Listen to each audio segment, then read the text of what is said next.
You're watching Global Trade This Week with Pete Mento and Doug Draper. Oh man, it's Monday. It's Monday at 1 o'clock Eastern.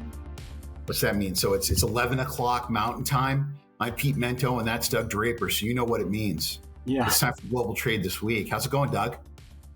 Good. We're going to rocket fire this one, this episode, because I'm a little fired up, right? For a variety of reasons. But there may be some of this, there may be some of that. And are we going to shake our feet? Are we going to shake pissed off? Oh, Troy's even mad. Oh man. So yes, we were good weekend, good travels last week for you. Yeah, I was in Portland, Oregon, and San Diego. I got home late Saturday night, and I'm leaving for Dallas today. So I'll be down in our regional headquarters, which they call Big Tex. I mean, it's gigantic, but I don't know. Big Tex kind of annoys me as a Texan. It's very frankly. Yeah. Big Tex. Yeah. Cool. Yeah. Well, let's just get into it. I can't. I'm so fired up. On we were gonna tag team the first topic, weren't we, Doug? Yeah, I think so. I'm gonna let you kick it off because my comments dovetail into yours. When I saw your topics, I'm like, yep, I can get on board with that one. So you start it off, and then I'll chime in as needed, and then we'll have each one of our own topics after halftime. Yeah. So I've been sitting through a lot of automation. I guess you call them with demos, right? Where someone sits me through and shows me their AI automation and their machine learning tools that they're trying to sell the company I work for now. And first I tell them I have no authority and I have no power. Why am I watching this? And then I end up sitting through it for 20 minutes anyway, and because they're friends of mine. And then they talk to me about how this e-broker is using this tool and this e-broker is using that tool. And I'm like, well, great. I'm really happy for them. But again, I think we're good. And then, I start thinking about all this, right? Like there's all this work that's being done by customs house brokers where the review and the input and a lot of the work that brokers would generally do is actually happening outside the country. There's a problem with that, Doug. The problem is the new compliance rules on customs house brokers require that anything that is customs work, well, it always was supposed to have been, is done by customs house brokers. And what is customs work now is not so broadly defined. It's very acutely defined. So this kind of work being done without supervisory control by an actual customs house broker in the United States, you're not going to be able to do it anymore. So a lot of the smoke and mirrory, that's probably not a word, smoke and mirror stuff that's being done to cover up the inaccuracy of the data, the inaccuracy of the technology itself in places like the Philippines and India at a lower cost in order to maintain its accuracy. It's going to be a problem, Doug. Mm-hmm. And if it's ever uncovered or discovered by the folks at CBP, they might have to shut it down. And it's a broader problem because across our entire industry, we're just using more and more and more automation. And I posted about this on LinkedIn today. There's this great song by Sturgill Simpson, who, I'm actually, I love Sturgill. And he's got a song that it kind of quotes 17th century regression theory, right? It's turtles all the way down the line. They're like, well, the earth is flat. So what does the earth sit on? The earth is on the back of a giant tortoise that goes around the sun. Okay, well, what's that tortoise on? Well, it's on another tortoise. And what's that tortoise on? Well, it's on another tortoise. It's just turtles all the way down the line. Oh, I see. Right. So what system is watching this system? Well, another system. And what AI is watching that AI? Well, more AI. Well, somewhere down the line, people have to be engaged. And the government holds this person engaged for his license. Mm-hmm. So somewhere down the line, they're going to give someone a fine, and it won't be R2D2 or HAL 9000. It's going to be Pete Mento who loses his license over. So at what point first of all, at what point is customs going to start calling these people on the carpet? And at what point are customers going to start to get a little shaky about this technology, buddy? Mm-hmm. Yeah, I think the key thing there is when it all goes automated, right, and AI gets involved, there is no room for human manipulation, right? Or if you don't have all the data elements inside, right? And so the best way I'm describing this, and I do not know any specific example that this is happening, but I know it's happening, right? Mm-hmm. Where you've been pushing the button on an entry for a customer you've been working with forever. It's a commodity. They may change it slightly, but you're just pushing the button to do the customs clearance. Well, AI in some instances is going to expose that you're not intentionally doing anything wrong, but for some reason, what you've been doing for the last 7 years isn't 100% right because you just have a relationship with this customer and you have been doing the same thing you've done forever, and customs sees it, and it just kind of goes along the way. You bring in some robots and automation, Pete, if there's any little nuance of what's not happening correctly will be exposed. And I think it's not ill will. I don't think people are trying to manipulate the systems as far as brokers, but there's going to be lots of little nuances that are going to pop up that, like you said, a human still has to be responsible for. And they're going to be like, oh my God, I'm not sure I wanted, like you said, R2D2 or HAL 9000 involved with this. So I think it's probably good in the long term because it's going to clean things up. That's the whole point of a lot of automation, is to streamline and get humans out of it, because humans do make mistakes. But I think once things turn on, it's going to be a lot of little things are going to pop up, and then people are going to hold on and say, wait, hold on a second. I wasn't intentionally trying to do this. And it'll be interesting. The piece I wanted to add on this, Pete, is more on the domestic side, related to automation that goes into the movement of the goods. And we've talked about this before, but it got me fired up today when I saw a guy driving a trucker cruising down on the street when I was heading into work. Is that I did some research. So according to ATA, American Trucker Association, 96%, 95.8% of every single truck you see on the road has 10 trucks or less, right? You see the logo trucks, FedEx, the Werners, the Swifts, the Knights, all that kind of stuff. 96% are guys like you and me that are just trying to get the job done, trying to navigate the insurance craziness that's popped up because of nuclear verdicts. You're trying to keep people interested in doing the job. And I'm just trying to put food on the table, put enough money in my back pocket so I can retire and keep things moving forward. And now you want me to carry some device or download something on my phone. So what the activity I'm doing is automatically updated into some system so you can show it. Just call me. I don't have time for this, right? I'm trying to get through this gate to get my ocean container, to get the hell out of there so I don't have hours of service. I don't get in a wreck with my insurance. And so until things are linear, I can't remember the term that owning the rails and going vertical, which is not going to happen anytime soon, specifically with trucking in the United States. It's going to be real difficult to use automation to fix some of those problems. It may look that way to the user of that technology, but the reality is there's still guys and gals in their early 20s trying to get in the industry that are just banging the phones, trying to figure out where the stuff is and how's it going to get there. And so automation's good, but I think it could expose some unintended consequences with compliance. Not that anybody's trying to hide anything or do anything wrong, but it's going to come to the surface. And then until our industry is vertically integrated on all levels, just overlaying some technology that you see in a 20-minute presentation, it's not going to change. And it's not going to be vertically integrated for a very, very long time, specifically related to domestic trucking. There's two pieces of that got my attention. The first is that old trope, right? Garbage in, garbage out. Whatever junk goes in the system, it's going to snowball on its way out. And when you have these systems that are automated from the point of export or even pickup, by the time it gets to customs, I mean, imagine how many mistakes have been snowballed into mistakes that have been snowballed into mistakes. And if it's not being watched, I mean, we want to talk about just a catastrophic error on top of a catastrophic error. And that leads to this other side of it where if the user is lazy or if the user doesn't want to do it, where's the enforcement? Who's it going to be enforced upon? Mm-hmm. And if you have a lot of small-time operators who are just doing it out of spite, where's that going to put us? how accurate, how useful is that information? Is that data actually going to be resilient? And is there any utility in gathering it in the first place? What kind of pushback is it going to take? How long is it going to take for that data to be useful for people like us and for our customers and clients? I'm not sure the integrity is going to be there for quite some time, pal. Mm-hmm.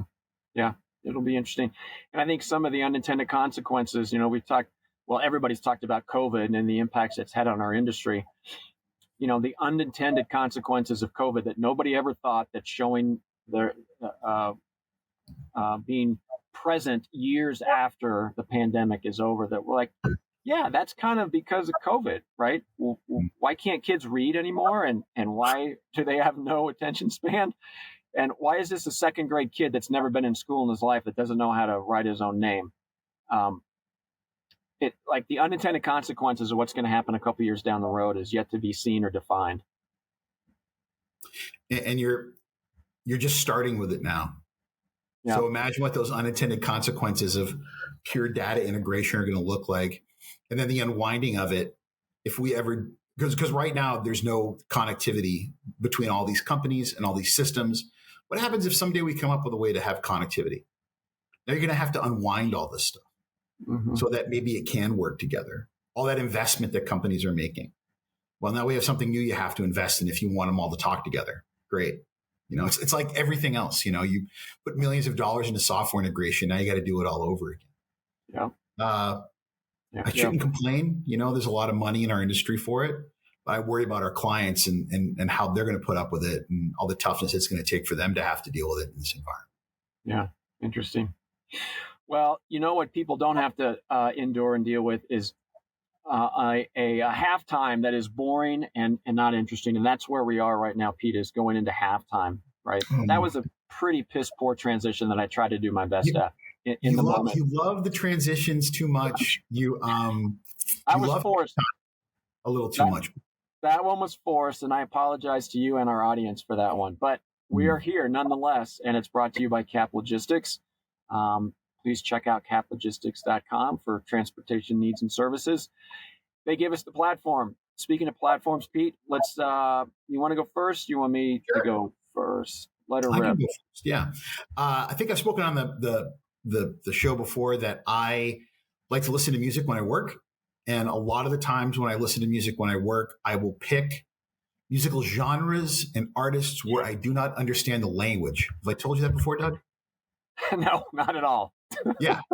So in order for me not to be distracted while I am working, I will listen to Palestinian hip hop, or one of my personal favorites right now is Samoan death metal.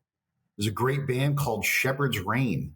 Also New Zealand death metal, Alien Weaponry, I think is what it's called. I have no idea what these people are saying. Absolutely none. So when I'm working, the lyrics really don't distract me. Now, after a while, if I listen to it, I start saying the words in my head, even though I have no idea what they mean. But I also listen to a lot of jazz when I work, and classical music. And my daughter, when I listen to jazz, will say to me, "That's old person music." And this has been supported by a lot of people recently, Doug, that listening to jazz is a great indicator that you are a boring old fart, that you're probably also a little stuck up and snobby. And it's kind of bugging me, Doug. So just wanted your opinion. Jazz, is it for old boring men? And are you a jazz guy? I'd say no for old boring men. Am I a jazz guy? Probably not. But I have to tell you that probably like in my late 20s, I'd be the jazz guy. And I think it was more just trying to pretend to be older than I was, because it had just after I bought my first house, and I'm sitting there on Sunday morning, you're getting your coffee, and actually would get a paper that you would touch and feel, and I'd throw all the crap out and thin it down to maybe like 4 sections that really matter. And I would go on the porch, and I think David Sanborn was one of the guys that I listened to. I don't know if that name rings a bell at all. He was a saxophone maybe. So I'd be on my porch with my paper and my coffee, and it'd be 8 or 9 o'clock on a Sunday. And so I kind of got into it a little bit at that time. But yeah, I'm more into like New Zealand death metal now. It's really kind of my thing. Samoan death metal. Should I send you some Shepherd's Rain? Yeah, it's great stuff. Yeah. So anyway, do you feel bad that, I mean, does it make, no, let me rephrase that. Do you feel old and your daughter, No. You're validating your daughter's statements? Not really. I mean, for me, man, like jazz is a New Orleans thing. I really love going to a jazz place in New Orleans and sitting down. They always have like a 2-drink minimum. So once I'm there, I'm definitely going to get my money's worth. And I will, have 2 or 3 cocktails, listen to some jazz musicians and just relax. It's a good time, turn my phone off and just listen to someone play some live music. I really enjoy it. Nice. Very cool. Yeah. All right. My halftime, Pete, is a little bit out of character for me because normally I naysay science and space nerds and stuff like that. But I tell you what, I am pretty stoked about this asteroid sample that just landed in the Great Salt Lake yesterday, or maybe it was Saturday, right? So 8 ounces or 9 ounces of rock and soil that was landed on this asteroid, Bennu, I think, Bennu. That's freaking amazing. Like, we landed on a rock, gathered some info, and it came back, right? So here's the popular theory. This will help us determine that this is an asteroid crashed into the Earth billions of years ago and had the fundamental ingredients to create life. Yeah, I could have told you that without getting 8.8 ounces of dirt and rock from an asteroid, right? That's probably, on a 30,000 foot level, probably pretty close to what happened. So I want to focus on the here and the now as far as how amazing it is that this thing happened. First of all, this spacecraft was in its mission for like 7 years, right? It landed on a freaking asteroid. It took a sample, it brought it back, and then some other spacecraft dropped it from 63,000 miles, and it landed in an area that was designated that it was supposed to land in. That, to me, is freaking amazing. It's tangible, and it speaks to volumes of the technology and advancement that we've come to as a society to do that kind of thing.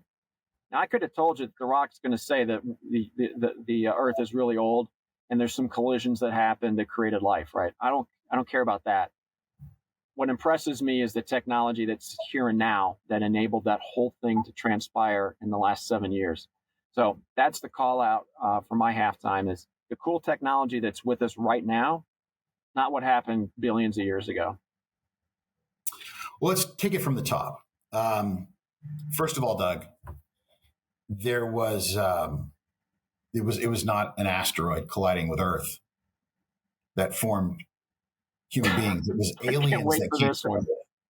was aliens that came to Earth and embedded whatever primordial soup was here with their genetics, and we are the basic evolution based on alien integration with our DNA. So we'll just start there. All right. Second of all, I'm convinced that we went and did all of this to understand what it would take to destroy an asteroid on its way to the Earth. Because in the past, the Earth was hit by an asteroid when a civilization was already here, and it wiped out early, or almost wiped out early humankind. Because I am all about this ancient civilizations crap, Doug. Yeah, I'm pretty sure one predated us. But back to the original premise. I too am humiliated intellectually whenever I hear about stuff like this. Like I'm the guy that's usually got to take apart the IKEA furniture and put it back together again the right way once at least. When I realize I did something wrong with the instructions, I'll tool on my Jeep all day long. That's intuitive to me. But the idea of a room full of a lot of people probably that spent most of their high school years probably being stuffed in lockers, sat down with some amazing computer power and did this, like, from concept to execution, and it worked. Yeah. That's pretty amazing. Yeah, agreed. Love it. Love it. Well, obviously brought to you by Cap Logistics. We do a front end thank you and an end to halftime thank you. That way you have the bookends. But love Cap. We wouldn't be here doing this without them. So thank you very much. All right. What page 2? Who's doing the second half here? You are, buddy. All right. So this is my take. We don't bring up the rail very much, right? So I don't think we've talked about rail in like the last 2 months. But I like rail. I love the industry. It's one of the key modes of moving product around not only the United States, but other parts of the world. I just think the rail industry is missing opportunities to highlight the benefits of moving goods in their system, right? I think years ago, CSX had like a marketing pitch where they said you could move a ton of cargo 500 miles for like 1 gallon of diesel, right? And that was even before the whole carbon footprint and reduction and global warming really just started escalating. So my point is that that's a huge marketing opportunity and facts that you can move a lot of cargo domestically in other parts of the world by minimizing your carbon footprint. It's always been there. They've always done that. They need to bring that more to the attention. Now, they only generate like 0.5% of the carbon emissions out there. But that's even bigger reason to raise your hand and say, everybody come on board because we don't impact the environment. You need to put more and more stuff on our trains and move things. So I think there's just, I don't know, they're missing it. The whole automated. So that's one, Pete. The second one is the autonomous nature of our industry and how everybody wants to have autonomous trucks and autonomous cars. Well, when you look at a train, this is my personal perspective, Pete, as a person that's like, gosh, I don't know if I want a robot driving a car or driving a truck down my highway. But a train, it's on fixed rails. And as it stands right now, there's a handful of conductors that are moving hundreds of rail cars.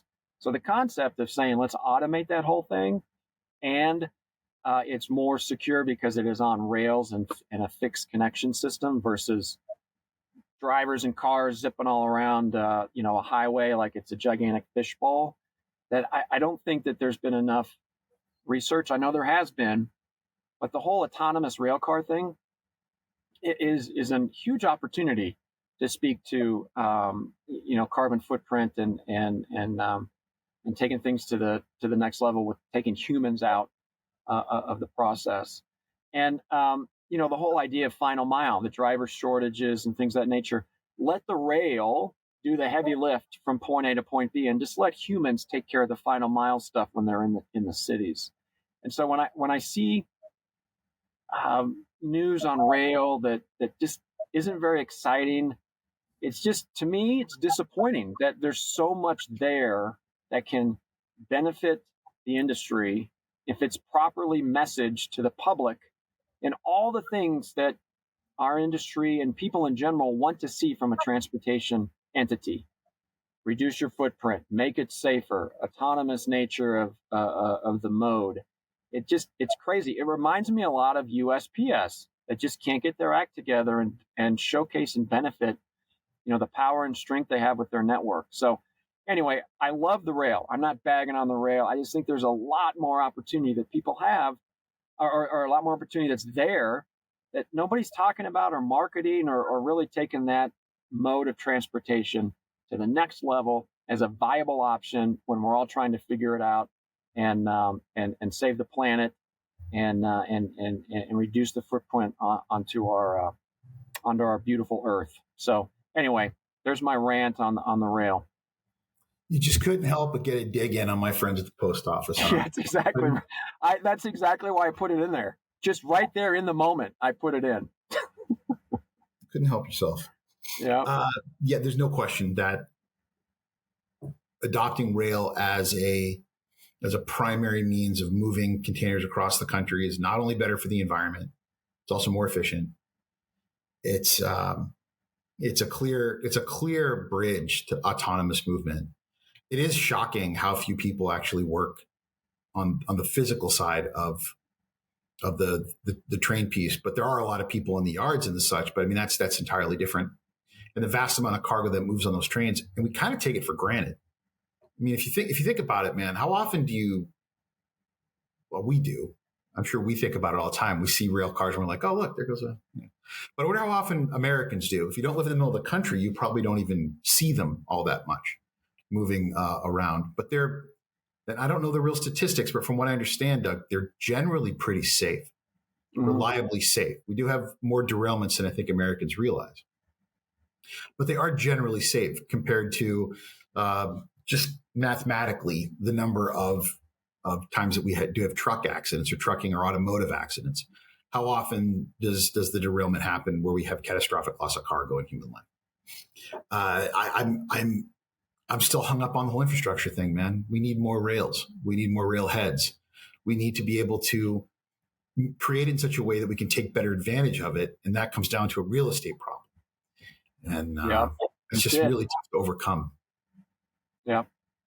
I don't know. It's just surprising that it hasn't really gone. The technology around parcel, the freight forwarding world that we spoke about 2 seconds ago, all the trucking and thing. It baffles me that it hasn't been brought to the forefront. I'm just reiterating my point, but there's something there that's not being taken advantage of that could benefit a lot of people in a lot of industries and a lot of individuals.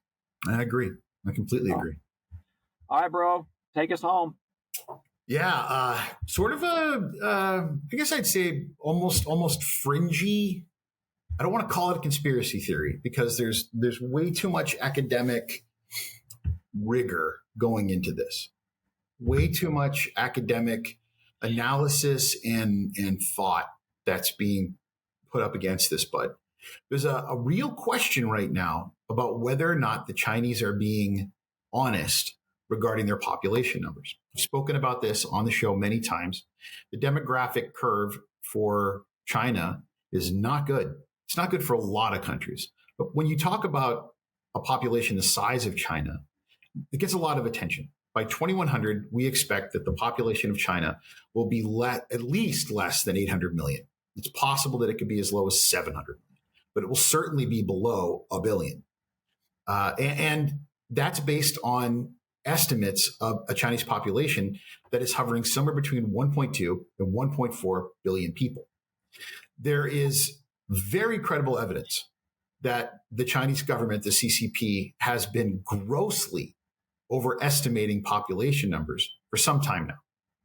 And there's two rails that come off of this now. The first would be because of why, right? So the first would be because when you look at the ability to raise an army and to be able to mobilize for a military conflict, you look at the age of men that you can put under arms. So there is actually a bit of fakery that you can use to force other people to monetize their military and industrial complex. So there's that. The second one would be because it helps you to empower yourself financially in the eyes of the rest of the world and to slow down any talk of a failing economy in order to prop up the investment into your economy. So 100 million people are believed, maybe more, as that number that has probably been overestimated for the population of China. And if that's the case, those numbers go down even more dramatically. As we've said on the show many, many times, fertility rates are going down. The age of people having children is going up. The number of children all over the world that families have is going down. The availability of women versus men who are interested in having a family in China is going down. It's just not a good pyramid, right? It's not supposed to go that way. And China has been notoriously bad at allowing immigrants into its country. And so the likelihood of them being able to grow the population by adding in a fresh group of people that they want to, bring into the great Chinese melting pot is outrageously low. Mm-hmm. This is bad news for an economy that's already under the microscope of global economic investment. Yeah. Two things pop out to me on that. One, it's kind of funny when everybody talks about the Earth and how the population is growing and the Earth can't sustain the growth. There's not enough food. People are going to kill the Earth and all that kind of stuff, right? And now here's messaging and talking about there's less people in the world, and all of a sudden there's a panic, and it's a dire situation. So that's kind of a hard and maybe a perspective that people would be like, Draper's kind of an asshole. But everybody talks about, how the population is going to destroy the earth. And then here's some statistics that say there's less people being born, and that's bad too. So I don't know. That was one of those times where people who only listen to us and don't watch us really missed out. I really was. Yeah, very true. And then the other thing. Oh, go ahead, Doug. Go ahead. No. The other thing is just it's hard to know what's real and what isn't when it's self-reported numbers. Yep. And trying to develop strategy and positioning yourself from any country, whether it's the U.S. or otherwise, on false, potentially manipulated and potentially false information can be kind of scary and detrimental. So I don't know if we're going to get straight numbers on anything coming out of there that may put them at a position of weakness in the global economy, world power, so forth. Is it just a psyop, Doug? Is it what? A psyop, just a psychological operation? Are they just messing with us, right? But the idea, that the population going down is going to solve all of our problems. The population might be going down, but our absolute, tireless consumption of crap and our need to manufacture more of it is not ending. We just consume more and more regardless of the number of people that we have, and our desire to continue to manufacture it and move it at great cost to the environment continues as well. I don't know how to explain it. The numbers are incredible that we continue to increase imports even in a down economy, and the production of goods all over the world, although it might be waning in one part of the world, it's increasing in others. And we're increasing the use of every type of raw material in order to get there. And we're seeking those raw materials farther and farther away from the source of production. So it's just, until people stop buying crap they don't need, this problem's not going to go away. That's really the source of the issue. It's just a desire to consume. And you just got to stop buying a bunch of junk you don't need, man. That's how you stop this problem. And that ain't stopping. Well, that's a good way to end. I have no transition. I'm not even going to attempt that. So we will just call it a wrap. We'll wrap this thing up. Call it another successful edition of Global Trade This Week. Comes to you every single week, hence the name in the title of our show. And Cap Logistics makes it all happen. So a namaste out to Cap. And I think that's it. So, Pete, we'll catch you next week. And that's it. Thanks, everybody, for listening. See you, buddy. All right. Take care.